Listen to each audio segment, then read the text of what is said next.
നമസ്കാരം. വാതിലിന് അടുത്തിരുന്ന് യാത്ര ചെയ്യവേ ട്രെയിനിൽ നിന്ന് പുറത്തേക്ക് തെറിച്ചു വീണ യുവാവ് അത്ഭുതകരമായി രക്ഷപ്പെട്ടു.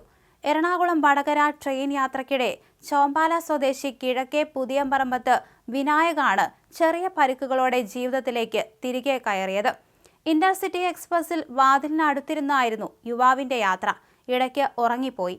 ഇരിങ്ങാലക്കുടയിലെത്തിയപ്പോൾ ട്രെയിനിൽ നിന്ന് പുറത്തേക്ക് തെറിച്ചു വീണെങ്കിലും ചെറിയ പരിക്കുകളോടെ അത്ഭുതകരമായി രക്ഷപ്പെട്ടു.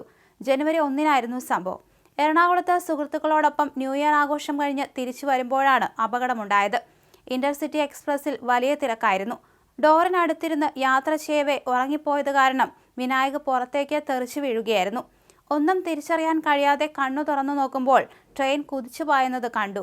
എന്തോ വീണതായി യാത്രക്കാർ പറയുന്നത് കേട്ട് കൂടെയുണ്ടായിരുന്ന സുഹൃത്തുക്കൾ അന്വേഷിച്ചപ്പോഴാണ് വിനായക് ഫോണിൽ സംഭവം പറഞ്ഞത്. വീണടത്ത് നിന്നും എഴുന്നേറ്റ വിനായക് വഴിയെ പോയ ബൈക്ക് കൈകാട്ടി നിർത്തി ബൈക്ക് യാത്രക്കാരനായ യുവാവിനോട് സംഭവം പറഞ്ഞു. ഇവർ ഇരിങ്ങാലക്കുട സഹകരണ ആശുപത്രിയിൽ എത്തിച്ചു. പുറംഭാഗത്തും തലയ്ക്കും പരിക്കേറ്റ വിനായകനെ നാട്ടിലെത്തിച്ച് മാഹി ഗവൺമെന്റ് ആശുപത്രിയിൽ ചികിത്സയിൽ പ്രവേശിപ്പിച്ചു.